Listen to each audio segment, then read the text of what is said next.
hoje nós temos duas convidadas ilustres, Ariane Souza e Vanessa Matos, e nós vamos discutir um pouquinho sobre um filme que tocou o coração de muita gente, As Vantagens de Ser Invisível.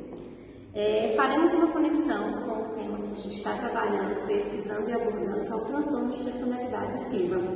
Será que Charles, que é o ator principal, o personagem principal, se encaixa nesse perfil?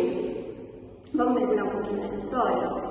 É um filme que nos faz pensar bastante sobre introversão, timidez e os desafios de se conectar. Acho que muitos se identificam com Charles em algum nível da vida. Ao assistir As Vantagens de Ser Invisível, percebemos as dificuldades do Charles em iniciar e manter relacionamentos. O medo da rejeição e a sensibilidade a críticas, mesmo que não expressas. São características bem marcantes do transtorno de personalidade esquiva. O personagem Charles, ele se sente inadequado, ele se sente inferior. Me lembra um pouquinho do filme, ele observando de longe, desejando participar de algum momento, mas ele não consegue dar o primeiro passo, por medo de ser julgado ou da rejeição.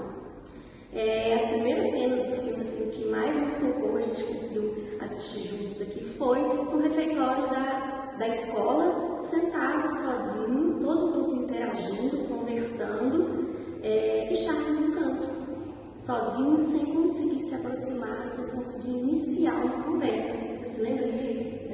Sim, eu me lembro. E isso me fez pensar sobre uma questão que é muito relevante sobre esse tipo de transtorno e acaba sendo um escudo protetor do Charles no filme, que é a questão da invisibilidade.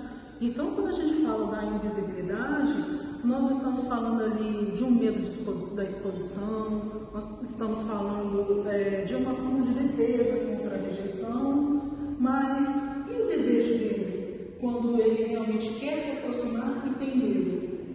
Não sei se vocês se lembram, mas tem uma cena onde ele começa os primeiros contatos de amizade dele com o Patrick e com a Sam, e o Patrick chama ele para se sentar na escola.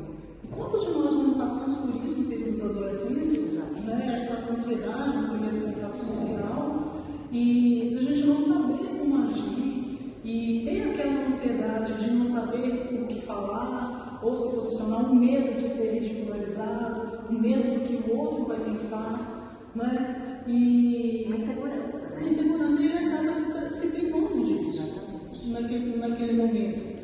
Mas, ao mesmo tempo, quais são os impactos que isso também pode gerar quando a pessoa fica presa nessa fase onde vamos colocar esse transtorno de esquiva, porque ele passa a ser um transtorno quando ele impede o indivíduo de se socializar com as outras pessoas. Começa a ter prejuízos, porque o ser humano é um animal social.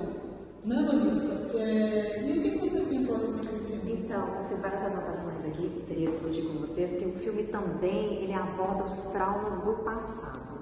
E muitos outros traumas que a gente não vai discutir agora, mas a gente vai pincelar no nosso transtorno que a gente vem trabalhando até hoje, que é o esquiva. E né? convidar o grupo a assistir. E sim, e com certeza, Lu, a gente precisa, todos vocês aí que estão assistindo esse podcast, não deixem de assistir esse filme do início ao fim, e vocês vão ver vários temas de transtornos que a gente vem estudando ao longo desse período na faculdade, beleza? Então vamos lá. Tem uma cena interessante que a Sam pergunta para o Charlie o que ele vai fazer no Dia dos Namorados. E ele, mesmo gostando dela, não consegue formular uma resposta. Você vê na cena, nitidamente, a angústia dele de se expressar, de ser claro. Ele fica em silêncio, com as respostas vagas, ele fica mudo, ele se sente inferior, ele teme que se ele expuser o sentimento romântico dele, ele será rejeitado, né? Então o que ele se acha? Um estranho. E ele acredita que não é tenso, ele é bom o suficiente para a ação. Aí a gente fica meio que imaginando a sensação, a angústia dele nessa cena, né? Isso me chamou bastante atenção, chamaram com vocês também, que é perfeito de se sentir feliz. Exatamente. Então, para finalizar, As Vantagens de Ser Invisível não é apenas um filme sobre adolescência, tá? pessoal? Ele nos convida a refletir sobre a importância da saúde mental, da aceitação, do acolhimento das pessoas que a gente se envolve, como o Chaco luta para se sentir visto e ao mesmo tempo ele quer se sentir não visto. Então mostra também que mesmo com a dificuldade de conexão humana, o caminho é autoconhecimento, o caminho é a cura, né? Então, é isso, meninas. Obrigada, tá? Por nos convidar, eu e a Ariane e Loa, para esse bate-papo que é maravilhoso, todo mundo precisa mais saber um pouco desse tema, tá bom? Ok, obrigada.